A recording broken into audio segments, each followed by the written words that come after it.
하나님이 이스라엘 백성에게 많은 은혜를 베푸셨습니다. 이스라엘은 애굽에서 약 43년 동안 생활을 했죠. 이 기간 430년 동안 생활을 했는데 좋을 때가 있었고 나쁠 때가 있었습니다. 그러니까 요셉이 애굽의 국무총리로 있을 때 그때는 최고의 대우를 받았어요. 정말 그 7년 흉년이 있는 동안에도 그들은 풍족하게 먹고 마시면서 정말 최고의 풍요와 자유를 누렸습니다. 그러나 요셉이 죽고 나서 요셉을 알지 못하는 새로운 왕이 등장했을 때, 요거는 뭐냐면은 요셉이 있을 때 왕조가 무너져요. 그리고 새로운 왕조가 새로 들어오는 거예요. 그래서 그 요셉에 있던 그 왕조를 무너뜨린 그 왕조가 있을 때는 이스라엘이 고통을 당하죠. 왜냐하면 원수니까.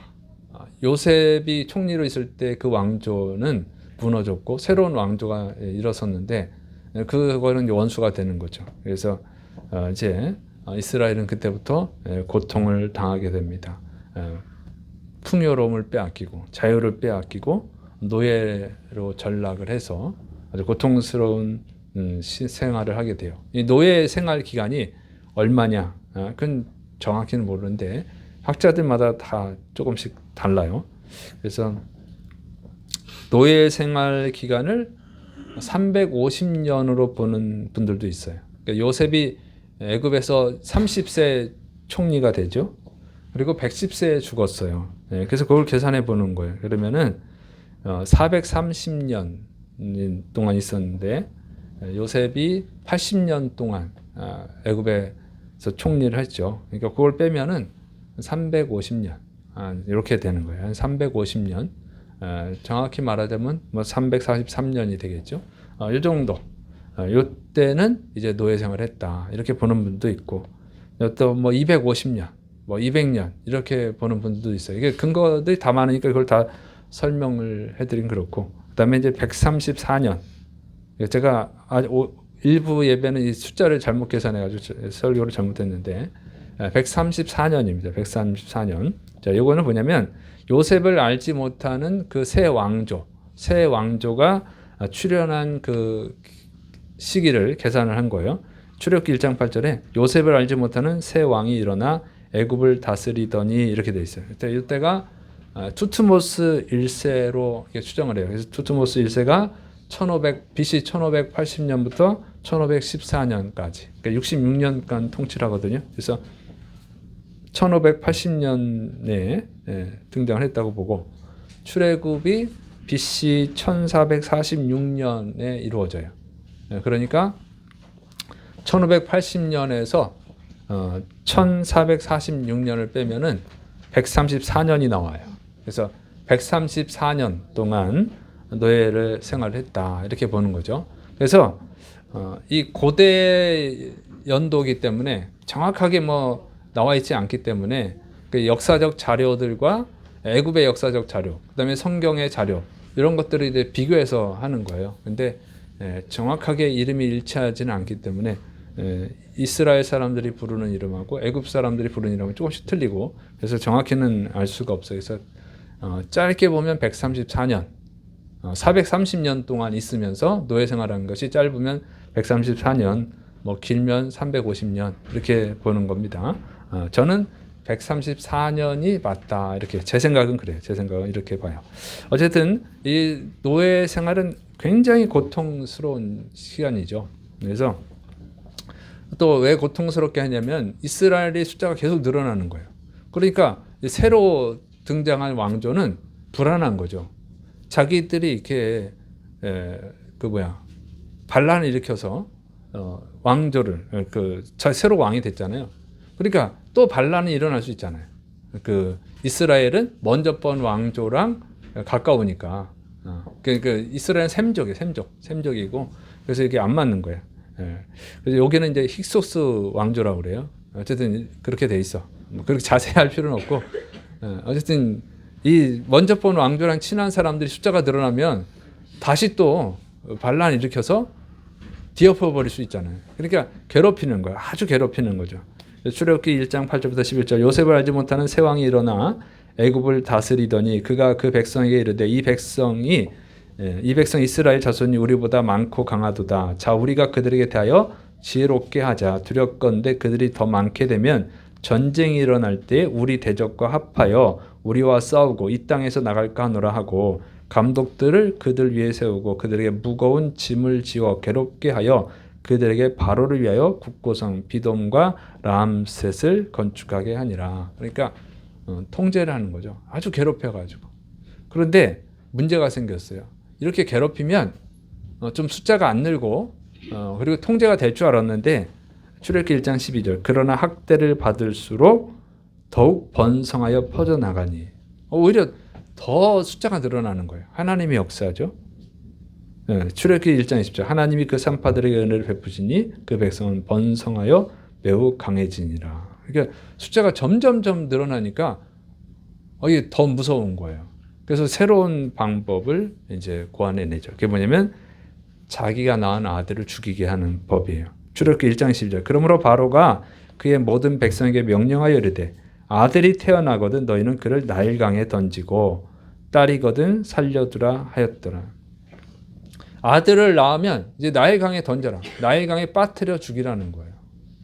아주 무서운 법으로 탄압을 한 거죠. 그래서 모세가 그때 나일강에 던져지잖아요. 근데 모세 부모는 빠뜨릴 수가 없으니까 이렇게 방주를 만들어 가지고 뭐라 그러지? 이렇게 애를 어떤 바구니 같은 걸 만들어 가지고 갑자기 생각이 안 나네. 모세로 이렇게 애굽 공주의 아들이 되게 했죠. 하여튼 그렇게 그런 식으로 하는 거예요. 그러니까 모세만 그러진 않았을 거예요. 애굽 공주가 그거를 보고 히브리인이구나, 이스라엘 사람이라고 건진 걸 보면 모세의 부모만 그러진 않았을 거고 다른 사람들도 아마 그랬던 것으로 보입니다. 어쨌든 이런 법이 잔혹한 법을 시행한 거예요. 그리고 이 잔혹한 법을 제 생각에는 이 투스모스 1세가 66년 동안 통치하면서 계속 그러진 않았을 거라고 봐요. 이제 처음에는 아주 고된 일을 시키다가 그걸로 안 되니까 했겠지. 만약 이걸 계속했다 그러면은 그러면 어떻게 되겠어요? 이스라엘 민족이 사라지죠. 그래서 아마 제 생각에는 한 10년, 20년 하지 않았을까. 어쨌든 그 아주 잔혹한 통치를 했습니다. 그러니까 노동도 힘들고 또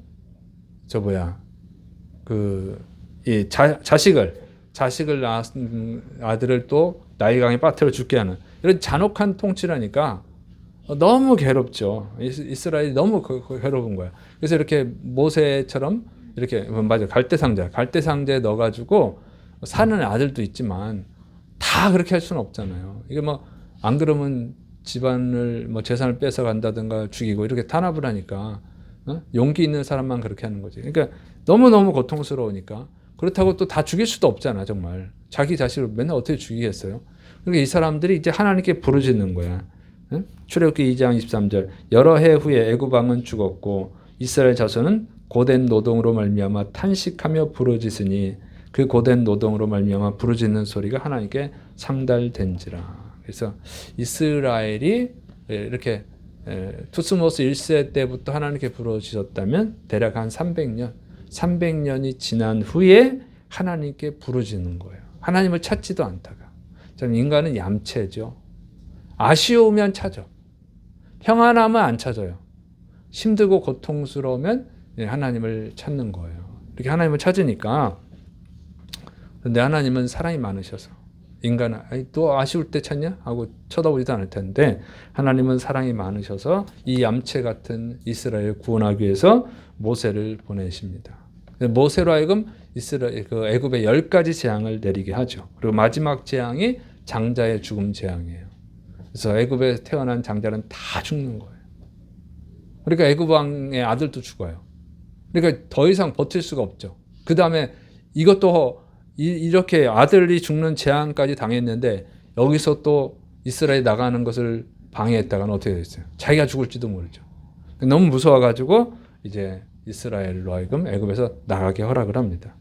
그래서 이스라엘 노예 생활이 거기서 끝나는 거예요. 135년, 많게는 350년. 이런 고통스러운 노예 생활이 끝나게 됩니다. 자, 이걸 뭘 가르쳐 주냐면 고통스러운 노예 생활을 끝나게 해주시는 분이 하나님이라는 거예요. 고통스러운 삶 속에서 그걸 구원해 주실 분은 하나님이라고 하는 것입니다. 여러분의 생활이 노예 생활처럼 고통스럽다면 뭘 해야 되냐? 부르짖어야 돼요. 하나님께 부르짖어야 될 줄을 믿으시 바랍니다. 그동안 기도 안 했는데 그런 것 생각하지 말고 하나님은 사랑이 많으셔요. 마음이 넓으셔. 하나님께 부르짖어야 돼요. 그게 고통스러운 삶, 죽음과 같은 삶이 끝나는 거예요. 그걸 해결해 주실 분은 하나님밖에 없는 줄을 믿으시 바랍니다. 자, 그래서 이제 이 고통스러운 삶이 끝났어요. 이제 아들을 죽이지 않았대요. 너무너무 행복하죠. 기뻐하면서 할렐루야 찬양하면서 나갔는데 그들의 앞길을 가로막는 게 있었어요. 홍해가 가로막고 있었습니다. 앞으로 갈 수가 없어. 그런데 뒤를 보니까 애굽 왕이 마음이 바뀌어서 다시 이스라엘을 잡아오려고 군대를 보낸 거예요. 왜 마음이 바뀌냐면 이스라엘 인구가 대략 200만 명에서 300만 명으로 봐요. 많게 보는 분들은 뭐 600만 명, 700만 명도 봐요. 그러면 한 가정당 자식을 4명 정도 낳았을 경우 이렇게 계산하면 또 한 600만 명, 700만 명 됩니다. 근데 보통은 2, 300만 명으로 봐요. 자, 일단 2, 300만 명으로 보자고 해요. 그러면 이 노예는요, 돈 안 주고 일을 시키는 거예요. 먹을 건 먹여주지만 돈 안 주고 일을 시키는 거거든요. 그러면 애굽이 그 당시 그 선진국인데 이 근동에서는 200만 명, 300만 명의 노동자가 싹 빠져나간다. 어떻게 되겠어요? 애국 경제 망하는 거지. 우리나라만 해도 애국 사람들이 안 들어오면 경제가 마비된다고 그러잖아요. 일을 안 하니까. 근데 이 노예 부려먹어가지고 애국 사람들이 일을 안 해. 근데 200만 명, 300만 명이 싹 나가버렸어. 그러면 애국은 이제 폭탄을 맞는 거죠. 경제가 폭락하는 거예요. 그러니까 마음이 바뀌었죠. 그래서 붙잡으려고 다시 붙잡아 오는 거예요. 붙잡아 오게 하려고 군대를 파송을 했습니다. 그러니까 이제 이스라엘이 큰일 난 거죠. 앞으로는 갈 수가 없고 뒤에서는 애국 군대가 쫓아오고 피하다가 죽음을 당할 것 같고 안 그러고 또 끌려가면 또 고통스러운 노예 생활을 해야 되고 더 고통스럽겠죠. 한번 빠져나갔으니까. 이게 뭐 앞이 캄캄한 거예요. 그러니까 이 사람들이 금방 또 하나님을 찬양했다가 자신들을 구원해 주신 하나님을 원망하고 불평하고 또 자기들이 이끌고 나온 모세를 막 원망하고 불평합니다. 막 이렇게 출애굽기 14장 10절 10절 바로가 가까이 올 때에 이스라엘 자손이 눈을 들어 본즉 애굽 사람들이 자기들 뒤에 이른지라 이스라엘 자손이 심히 두려워하여 여호와님께 부르짖고 그들이 또 모세에게 이르되 애굽에 매장지가 없어서 당신이 우리를 이끌어내어 이 광야에서 죽게 하느냐 어찌하여 당신이 우리를 애굽에서 이끌어내어 우리에게 이같이 하느냐 우리가 애굽에서 당신에게 이른 말이 이것이 아니냐 이르기를 우리를 내버려 두라 우리가 애굽 사람을 섬길 것이라 하지 아니하더냐 애굽 사람을 섬기는 것이 광야에서 죽는 것보다 낫겠노라. 막 원망불평합니다. 참 양심 없죠. 안 나오고 싶으면 그냥 애굽에 있었으면 돼요. 모세가 무조건 강제로 끌고 나온 건 아니니까 따라 나올 사람만 나오라고 한 거거든요. 자기 따라 나왔고 일이 안 되니까 또 원망불평하잖아요. 참 인간은 좀 약해 생각할수록 악하죠. 예, 잘못하면 남 탓이야. 모세가 하나님께 부르짖습니다. 그랬더니 하나님이 홍해를 갈라줘요. 홍해, 붉은 바다라는 뜻이에요. 요즘 TV에 홍해 나오더라고. 이스라엘 전쟁 나와서 자, 홍해를 싹 갈라주고 땅이 드러나게 했어요. 그래서 이스라엘 백성이 그 땅을 밟고 건너갑니다. 그걸 보니까 애국 군대도 뒤에서 쫓아오다 보니까 이스라엘이 바다 거기를 밟고 갔나 말이에요. 따라와서 그랬더니 어떻게 하나님이 다시 물이 흐르게 해요. 바닷물이. 그래서 이스라엘은 다 나왔고 애국 군인들은 그 바다 중간까지 왔는데 다시 물이 흐르니까 다 죽어버렸어. 그래서 더 이상 애국 군대는 이스라엘 쫓아올 생각을 못합니다. 쫓아갈 군대도 없어. 다 죽어서. 너무 무섭잖아요. 쫓아올 수도 없고. 이게 하나님의 계획이에요. 완전한 자유를 주시려고 한 거거든요.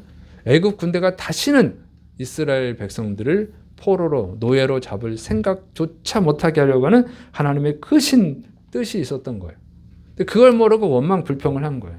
완전한 자유를 주시려고 한 건데 그래서 여러분이 앞으로 갈 길도 막히고 앞이 꽉 막혀 있고 뒤로도 갈 수 없고 진퇴양난인 경우에 있다고 하면 그럼 어떻게 되느냐 하나님께 부르짖어야 될 줄을 믿으시기를 축원합니다. 하나님이 은혜를 주시려고 하는 거예요. 근데 이걸 알아야지 되는 거예요. 원망 불평하는 사람들에게는 은혜가 없어요. 모세가 기도했잖아요. 모세가 기도했더니 하나님이 홍해를 다 갈아주셨어요. 그래서 여러분 집안에 기도하는 한 사람이 있다고 하면 그 가정은 행복한 가정이에요. 만약 온 가족이 다 기도한다면 엄청난 축복이 있어요. 그래서 앞으로 갈 수도 없고 뒤로도 갈 수 없는 그런 상황이라면 하나님께 부르셔서 기도하시를 축원합니다. 자, 그 다음에 이제 홍해를 건너고 나니까 이제 광야로 들어가죠. 근데 이제 먼저는 광야 생활을 하라고 하는 것이 아니고 가나안 땅을 정복하라고 합니다. 하나님이 가나안 땅을 주신다고 약속했으니까 가나안 땅을 정복을 해야 되는데 가나안 땅에 가서 정탐한 사람들이 불평하죠. 우리는 이 가나안 땅 정복을 못한다. 우리는 다 죽게 생겼다. 엄마는 불평하니까 또 하나님이 진노하시죠. 그래서 다 죽이려고 그래. 하나님을 이렇게 큰 기적을 행했는데도 믿지 못해. 그래서 하나님이 다 죽이려고 하니까 또 모세가 기도하잖아요. 용서해달라고. 그러니까 하나님이 또 용서해 주셔요. 그 대신에 징계가 있죠. 20세 이상의 사람들, 20세 이하는 뭐 하나님도 이렇게 성년 미성년 나누신 것 같아요. 20세 이하는 뭐 그렇다 치고 20세 이상의 사람들은 불평한 죄를 지어야 된다. 감당해야 된다. 그래서 광야에서 다 죽을 거다. 40년 동안 살면서. 그리고 20세 이하의 사람들은 들어갈 수 있다. 그래서 광야에서 40년 동안 생활을 하게 됩니다. 근데 광야에서 산다고 하는 것은 정말 죽는 것과 다를 바가 없죠. 광야에는 물이 없어요. 광야에서는 농사를 지을 수가 없어요. 그냥 죽어야 돼. 그냥 40년을 살 수가 없어. 그냥 몇 달만, 한 달도 못 버틸 거야. 죽을 거야. 물이 없지. 곡식을 농사를 지을 수가 없지. 그럼 굶어 죽고 목말라 죽어야 되잖아요. 그런데 하나님이 은혜를 베푸시죠. 40년 동안 하늘에서 만나를 내려주시는 거예요. 만나. 응? 눈이 내리듯이 만나가 내려오는 거예요. 그럼 아침에 가서 거다가 거기서 빵으로 만들어 먹어요. 밀가루처럼. 참 신비로운 거죠. 그리고 물이 없으면 반석에서 물을 나오게 해주시고 또 고기가 먹고 싶다 그러면 메추라기 떼를 보내가지고 배부르게 해주시고. 그래서 40년 동안 산다고 하는 것은 불가능한 거예요. 불가능한데 하나님이 살게 해주셨다는 거죠. 근데 여기 이 기적에 특별한 면이 있어요. 만나가 참 특이하죠. 자, 만나는요 40년 동안 내려온 거예요. 근데 만나는 매일 가서 거두어야 돼. 매일. 왜 그러냐면 유통기한이 하루예요. 하루 지나면 썩어버려요. 벌레가 나요. 게으른 사람은 어떻게 했어요? 맨날 가는 거 귀찮으니까 이틀치, 3일치, 4일치를 막 감다 오는 거지. 어? 오늘 먹고 내일 먹어야지. 똑똑하고 어떻게 보면 똑똑하고 나쁘게 보면 게으른 건데 근데 그게 썩어버리니까 못 먹어요. 신기하게 유통기한이 하루예요. 그런데 6일째 내리는 만나는 좀 특이해요. 6일째 내리는 만나는 7일째까지 먹을 수 있어. 이틀째까지 안 썩어요. 안 썩어. 또 한 번 경험한 사람은 에이 또 못 믿고 이거 뭐 이틀치 먹을 수 있다 그래도 매일 썩는데 뭐 하루만 지나면 썩는데 하고 하루치만 딱 갖고 오면 어떻게 돼요? 그럼 7일째 굶어야 돼. 아 신기하죠. 6일째 내리는 만나는 이틀을 먹을 수 있어요. 유통기한이 달라요. 똑같은 만나인데 참 신기하죠. 이거는 이제 하나님께서 가르쳐 주시는 거예요. 하나님이 뭘 가르쳐 주냐면 매일 만나를 내리게 하는 것은 매일 하나님을 의지해야 된다는 거예요. 매일. 그래서 예수님 주기도는 뭐예요? 일용할 양식을 주옵시고 한 달 양식을 주옵시고 이렇게 하지 않죠. 하나님이 1년 양식을 주옵시고 우리는 그렇게 하는 게 좋은데 매일 기도해야 돼. 그러니까 매일 오늘 하루 필요한 양식을 주세요. 기도해서 오늘 하루 주잖아요. 또 내일 오늘 하루 양식을 주세요. 이렇게 되잖아요. 그러니까 매일 의지하라는 거예요. 매일. 근데 왜 6일째 거는 이틀을 먹어도 되느냐? 7일째에 뭐 하는 날이냐면 하나님께 감사드리고 예배드리는 날이에요. 그러니까 그 일에 집중하라는 거예요. 만나 거두러 가지 마. 그날은 만나도 거두러 가는 일을 또 하지 마. 오직 하나님께 감사드려. 오직 하나님께 예배드려. 그 일을 하라는 거예요. 그래서 하나님의 은혜를 기억해야 된다. 그래서 뭘 가르쳐줬냐면 40년 동안 매일 하나님을 의지하고 그리고 하나님이 베푸신 은혜에 감사드려야 된다. 예배드려야 된다. 이걸 하는 거예요. 이걸 40년 동안 가르쳐 주신 거예요. 그러면 이 지옥 같은 광야 생활을 이겨낼 수 있어요. 통과하는 거죠. 그래서 여러분 잘 생각해 보세요. 여러분이 살아오면서 정말 광야 같은 지옥 같은 생활들이 있었을 거예요. 근데 지나고 보면 어떻게 잘 통과했을까? 그 하나님의 은혜인 줄을 믿으시를 축원합니다. 그리고 지금 삶이 정말 광야 같습니까? 물도 없고 먹을 것도 없어? 그러면 하나님을 의지하셔야 돼요. 그것을 통과하게 하실 수 있는 분은 오직 하나님밖에 없는 줄을 믿으시길 축원합니다. 그래서 매일 하나님을 의지하세요. 그리고 주일에서는 예배 드리세요. 하나님께 감사 예배 드리세요. 오전 예배만 드리지 말고 저녁 예배도 드리세요. 오후 예배 이런 거 하지 말고 숫자만 채우면 되는 거 아니에요. 하나님 아주 싫어해. 자, 이걸 가르쳐 주셨습니다. 그 다음에 이제 광야 생활이 끝나요. 그리고 가나안 땅을 정복을 하죠. 가나안 땅 정복은 7년 동안 해요. 여호수아가 이제 7년 동안 가나안 땅을 정복해요.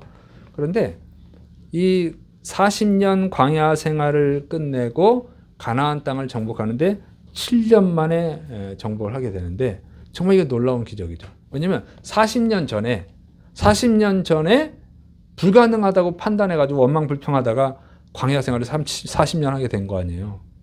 40년 전에 왔을 때 보니까 불가능해. 왜 불가능하다고 생각을 했냐면 이 가나안 사람들 일단 키가 커요. 그리고 이스라엘 사람들은 키가 작아요. 왜? 노예 생활을 했잖아. 노예 생활을 했는데 제대로 먹을 게 못 먹지.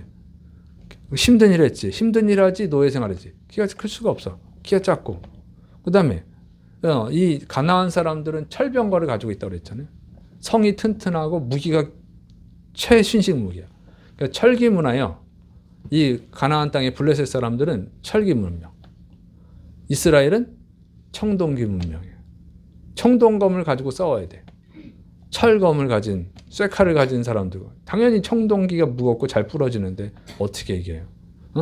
칼을 휘둘러도 아이고 힘들어 이러는데 철을 들었으면 확 하는데 그러면 늦으면 죽죠. 그리고 이 노예 생활 해가지고 무기도 별로 없어 사실은. 이스라엘 사람들이 갖고 있는 건 농사지 농사. 농사짓는 우리나라 치고는 뭐 쟁기, 뭐 괭이, 뭐 이런 거지. 호미 이런 거. 호미 없겠었지만 이런 거 갖고 싸워야 되는 거예요. 그럼 어떻게 이겨? 그러면 광야에서 40년 생활했으니까 그동안 막 만드나? 못 만들죠. 광야는 덥고 춥고 낮에는 덥고 밤에는 춥고 물도 없는데 무슨 칼싸움 연습하고 있겠어요.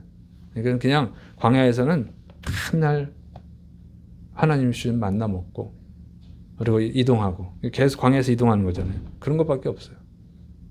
어떻게 이겼느냐면 하나님의 은혜로 이긴 거죠. 군사력이 강해서 이긴 게 아니에요. 하나님의 기적이죠. 하나님의 은혜로 이겼다는 걸 보여준 게 여리고성 전투죠. 여리고성에서 전투하는데 하나님이 가르쳐 주시는 방법이 뭐예요? 매일 하루에 한 바퀴 돌아. 일곱째 날에는 7바퀴 돌아. 그리고 소리를 질러. 그럼 여리고성이 무너질 거야. 이게 말도 안 되는 소리지. 근데 그 말도 안 되는 방법으로 승리합니다. 여리고성이 가장 큰 성이거든요. 그걸 이겼어. 그러고 나니까 그 다음에 두 번째 싸움에서는 아이성에서 싸워요.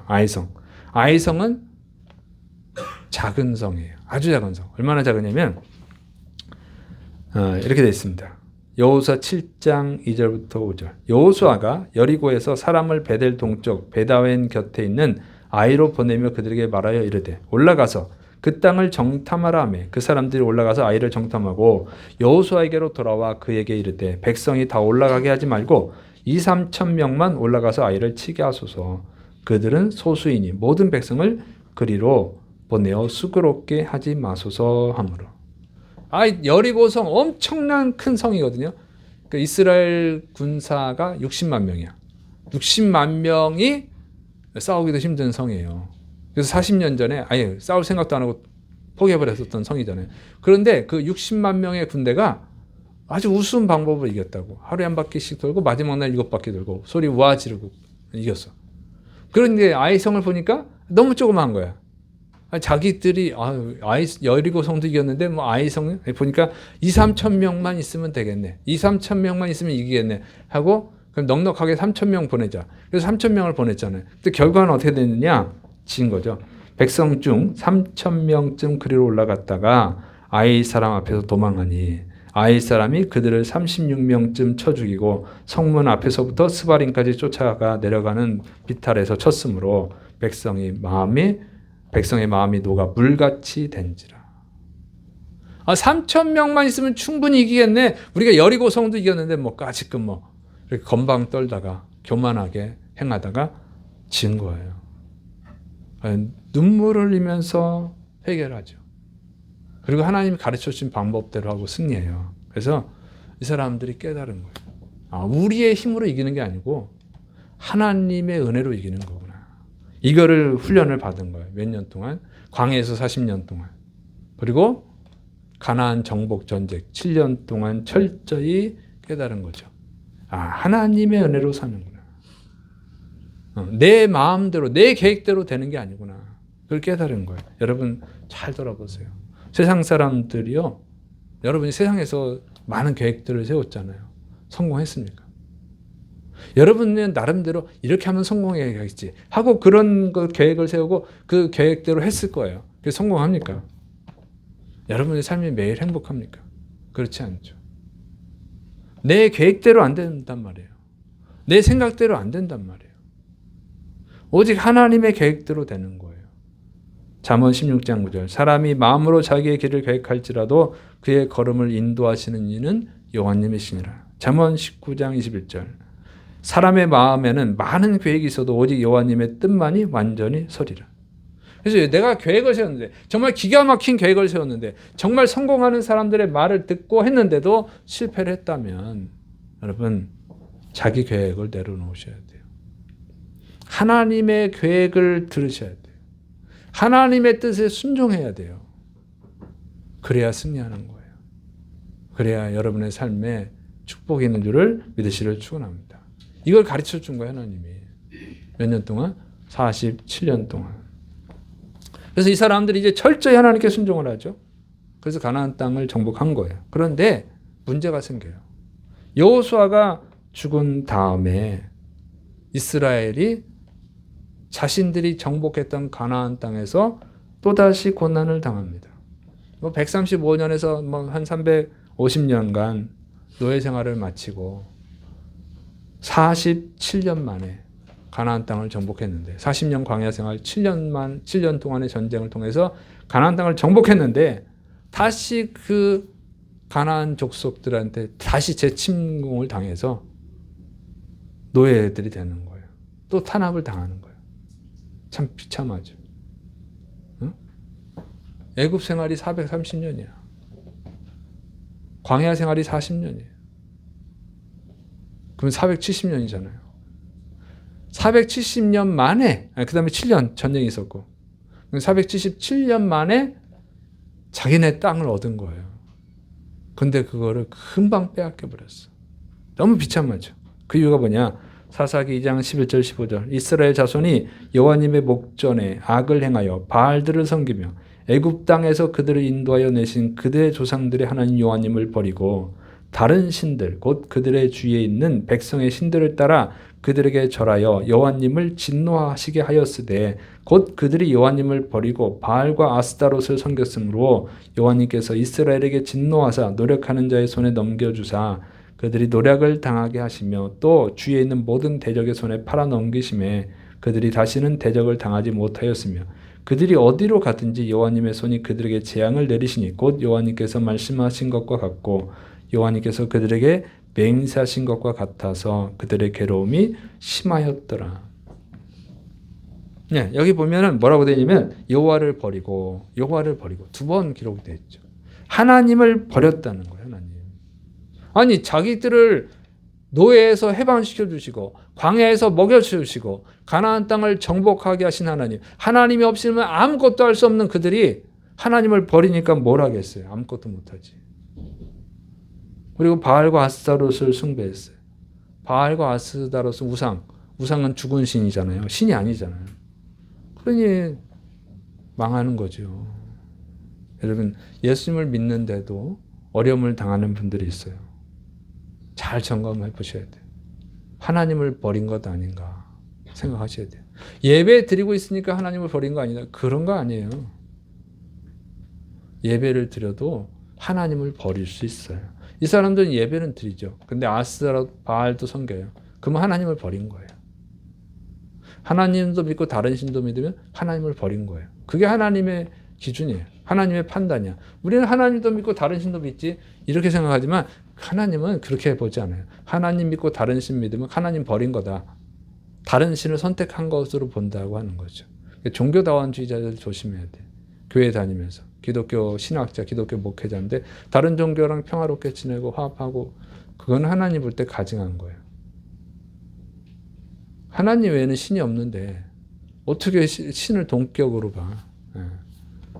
하나님을 조롱하는 거예요. 조롱하는 거. 자, 그래서 하나님을 믿으면서 우상 숭배하면 하나님을 조롱하는 것이다. 하나님이 진노할 수 있어요. 근데 여러분 교회를 나 우상 안 섬기는데 이런 분도 있을 거야. 근데 성경의 해석은요. 우상이 뭐예요? 우상은 그거 없으면 살 수 없다고 하는 존재가 우상이에요. 광야에서 이스라엘이 매일 만나를 먹였죠. 맨날 만나를 먹었죠. 그게 뭐라 했어요? 매일 하나님을 의지하는 거라는 거죠. 광야에서 하나님 의지 안 하면 죽어요. 하나님이 만나를 내려주니까. 그러니까 하나님 없이는 살 수 없습니다. 이거예요, 이게. 그러니까 우상은 뭐냐면 그거 없으면 살 수 없습니다 하는 거죠. 그러니까 바알과 아스타롯 없으면 못 살아 이렇게 생각한 거예요. 하나님도 고맙긴 하지만 바알과 아스타롯도 있어야 돼. 이런 것처럼. 그래서 여러분이 지금 하나님을 믿는다고 하면서 하나님처럼 의지하는 것 그거 없으면 못 살아요. 그게 우상이에요.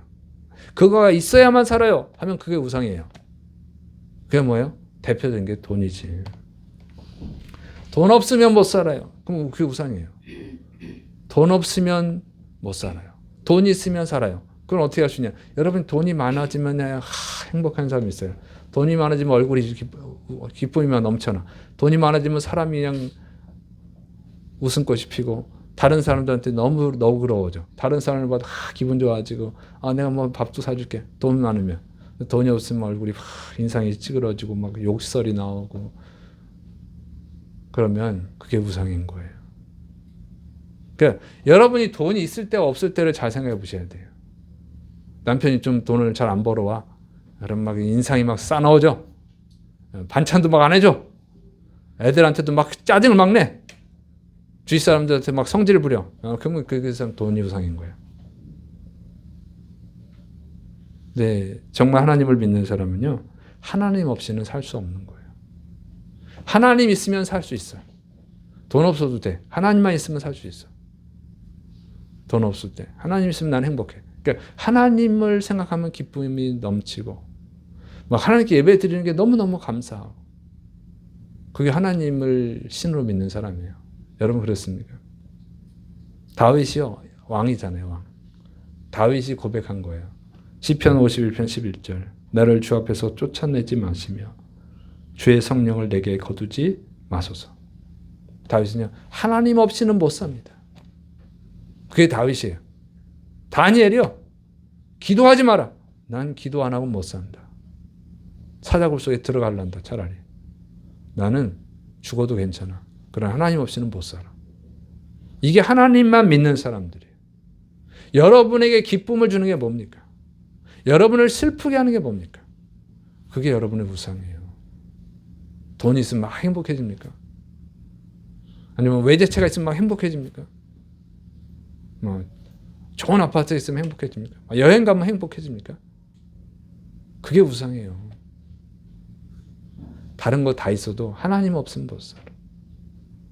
뭐 좋은 거 있으면 막 예배도 막 빼먹습니까? 그게 우상이라니까요. 사람이 우상이 될 수도 있어요.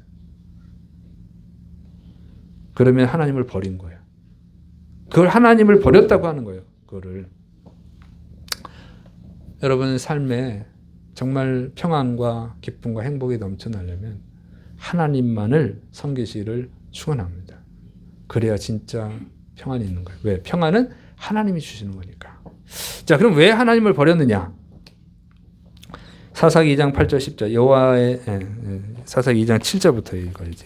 사사기 2장 7절 백성이 여호수아가 사는 날 동안과 여호수아 뒤에 생존한 장로들 곧 여호와님께서 이스라엘을 위하여 행하신 모든 큰 일을 본 자들이 사는 날 동안에 여호와님을 섬겼더라. 여호와님의 종 눈의 아들 여호수아가 110세에 죽음에 무리가 그의 기업의 경내 에브라임 산지 가하스산 북쪽 딥나 헤레스의 장사였고 그 세대의 사람도 다 그 조상들에게로 돌아갔고 그 후에 일어난 다른 세대는 여호와님을 알지 못하며 여호와님께서 이스라엘을 위하여 행하신 일도 알지 못하였더라. 네. 여호수아 때 여호수아가 죽고 여호수아 같이 하나님을 섬겼던 사람들 그 사람들이 다 죽은 다음에 하나님을 몰랐다는 거죠. 그러니까 광야에 40년 동안 하나님을 경험한 사람들, 그리고 7년 전쟁 동안 하나님의 놀라운 승리를 경험한 사람들, 그 사람들이 다 죽고 나니까 하나님을 모르는 거예요. 그 다음 세대들은. 그 시대 때, 그 시대를 살았던 사람들이 다 죽고 나니까 여호와님을 모른다. 여호와님이 이스라엘에 베푸신 은혜로 모른다. 그러니까 하나님을 알지 못할 때, 하나님 베푸신 은혜를 잊어버릴 때, 그때 하나님을 버리는 거예요. 그래서 하나님을 잊어버리면 그 다음엔 저주가 임하는 거죠.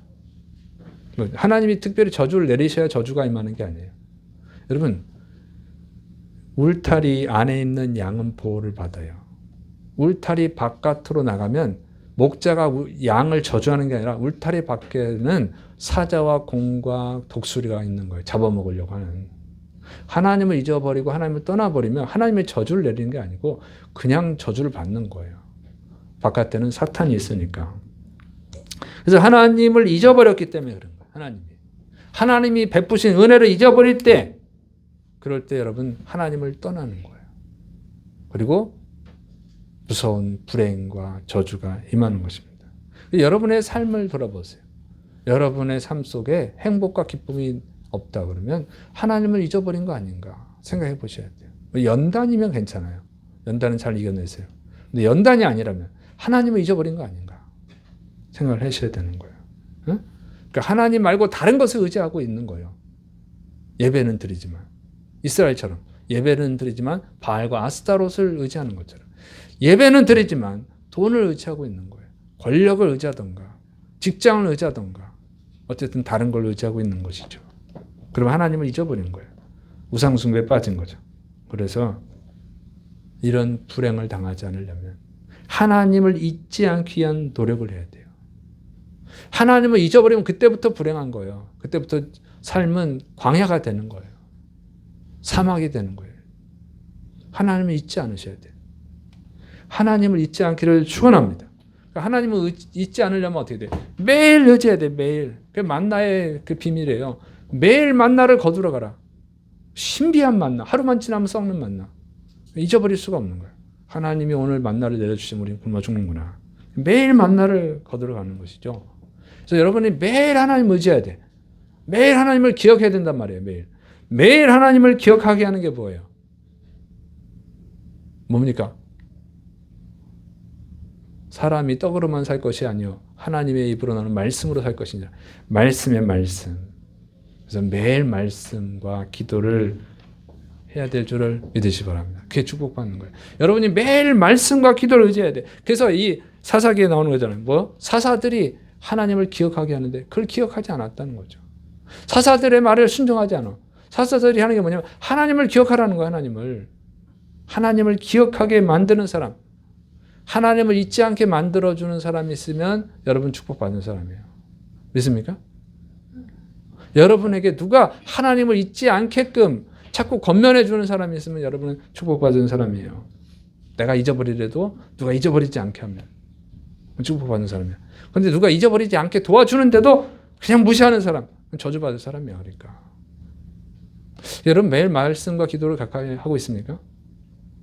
여러분에게 매일 여러분을 하나님 잊지 않게 도와주는 사람이 있습니까? 있어요? 왜 대답들 안 해? 제가 매일 말씀 보내주잖아. 믿습니까? 제가 매일 말씀을 보내주잖아요. 카톡으로 보내주잖아. 그걸 잘 기억해서 말씀을 읽고 설교를 듣고 기도하는 사람은 하나님의 은혜 속에 살 수 있어요. 근데 그걸 안 하는 사람 찾아해 보세요. 그걸 안 하고 축복이 있습니까? 하나님의 평안이 있습니까? 자, 두 번째 뭐냐? 감사하는 거예요. 감사. 제가 하나님을 섬겨야 된다고 그랬죠. 송구영신 예배 때 설교가 뭐였어요? 하나님을 섬기기로 결단하라. 근데 하나님을 섬기는 방법 중에 하나 뭐예요? 원망 불평하지 말라. 원망 불평하면 하나님을 안 섬기는 거예요. 여러분 예배 잘 드려도 그거 잘 드린 게 아니에요. 원망 불평하면 짜증난다고 그랬죠. 여러분이 가장 사랑하는 자식들도 여러분한테 원망 불평해봐요. 짜증난다고. 어? 눈에 넣어도 안 아플 자식이지만 자꾸 원망 불평하면 짜증나서 좋은 소리가 안 나가요. 하나님이 베푸신 은혜가 얼마나 많은데 예수님까지 십자가에 내어 주셨는데 그 하나님께 자꾸 원망 불평 하나님이 짜증이 나겠어요? 안 나겠어요? 짜증이 나지. 응? 감사해야지 감사. 믿습니까? 원망 불평하지 말고 감사시를 축원합니다. 그래서 감사하기를 결단하라고 그랬는데 잘 하셨어요? 이제 3주 지났는데 이제 3주째야. 원망 불평 안 하고 감사하셨습니까? 제가 예전에 부교육자 때 보면 주일마다 밥을 주잖아요. 우리도 이제 주지만 근데 국수를 줘요. 국수.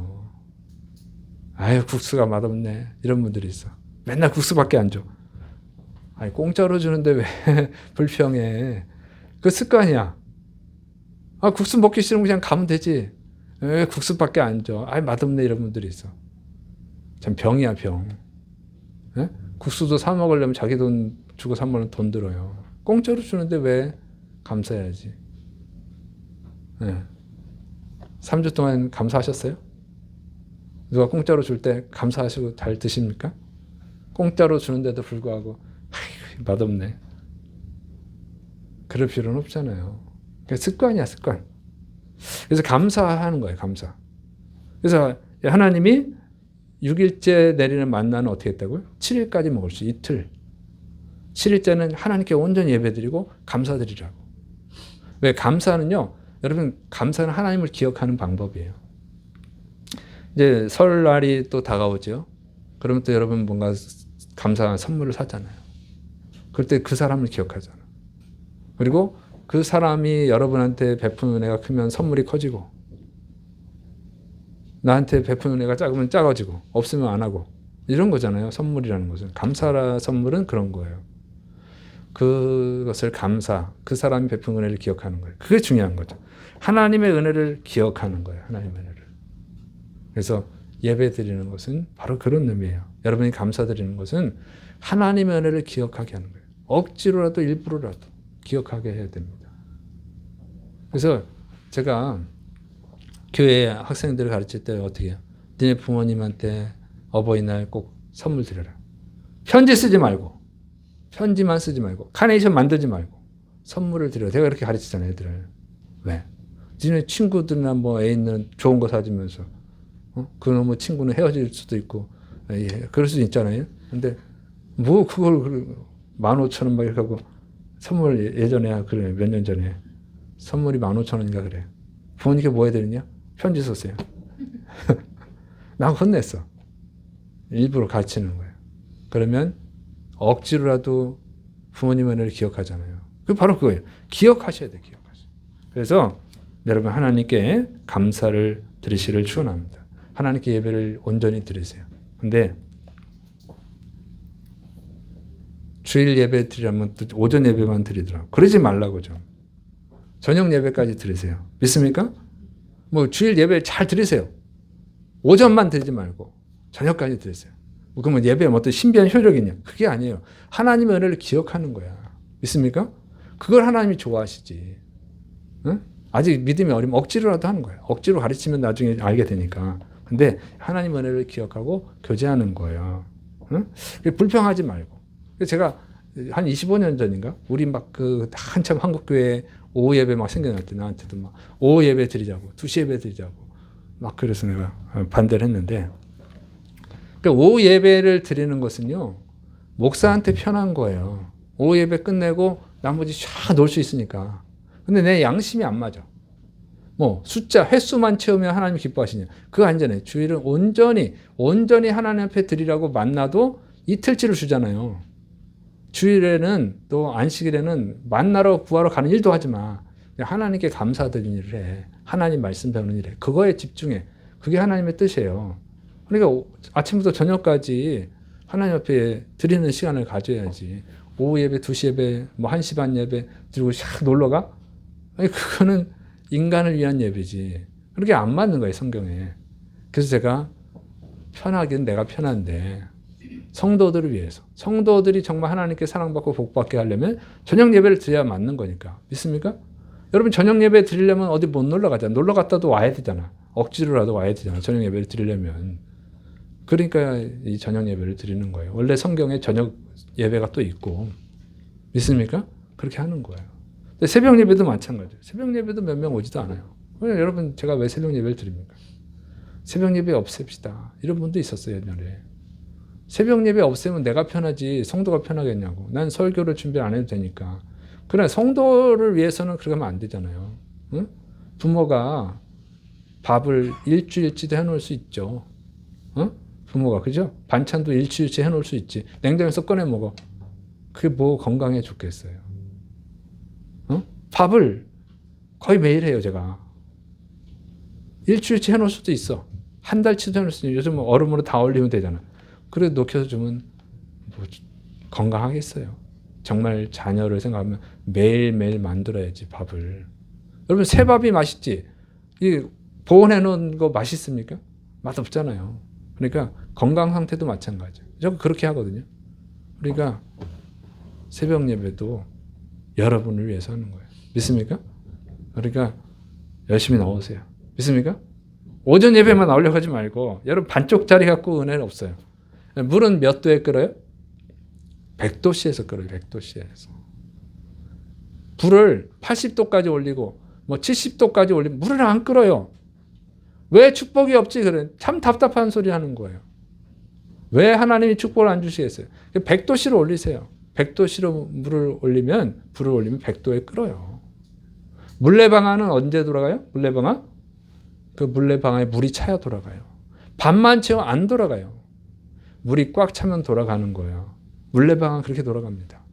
성도들이 가끔 보면 내가 답답할 때가 있어요. 하나님께 복을 주세요. 막 그래. 복 받을 만큼 하냐고. 왜 하나님이 복을 안 주시겠어요? 천지 창조할 때부터 하나님이 복 주시잖아요. 독생자 예수님 십자가에 내어주시기까지 그렇게 사랑하고 복 주기를 원하시잖아요. 그런데 여러분 준비를 안 하는데 어떻게 받아요? 준비를 안 하는데. 응? 아무리 홍수가 나서 물이 쏟아져도 내가 준비한 그릇이 요만하면 물을 담을 수 있는 요만큼밖에 못 담아요.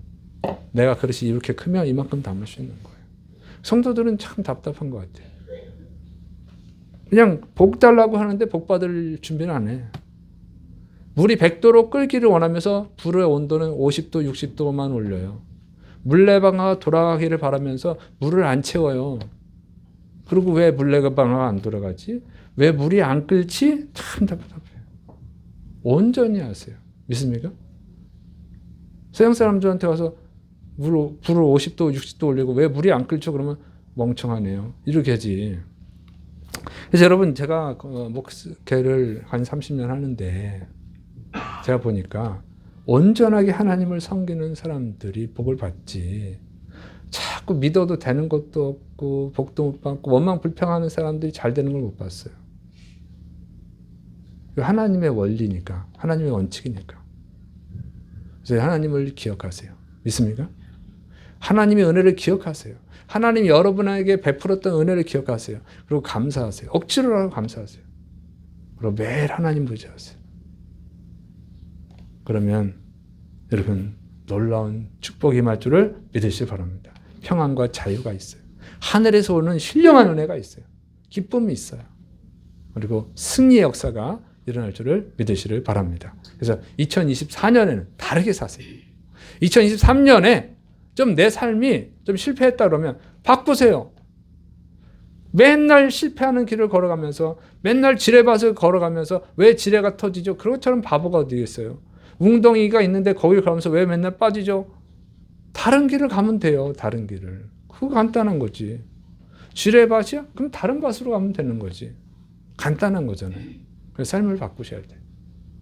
매일 하나님을 의지 안 했다면 매일 하나님을 의지하세요. 하나님께 감사를 안 했다면 감사드리세요. 온전히 하세요. 물은 100도씨에 끓는 겁니다. 물레방아는 가득 차에 들어갑니다. 기도하겠습니다. 사랑이 많으신 하나님 아버지, 이스라엘이 하나님의 은혜로 구원받았음에도 불구하고 하나님을 의지하고 다른 신들을 의지할 때, 하나님을 버렸을 때 하나님 또다시 노예 생활, 고통의 생활이 있었습니다. 우리에게 지혜를 주옵소서. 온전히 매일매일 만나를 의지하듯이 하나님을 의지하고 하나님께 감사드리는 주의 백성들이 되게 하여 주셔서 2024년도에는 정말 승리할 수 있도록 하나님 주시는 자유와 평안과 구원을 받을 수 있도록 은혜를 내려 주옵소서. 주께서 역사하심 믿고 예수님의 이름으로 감사하며 기도드립니다. 아멘.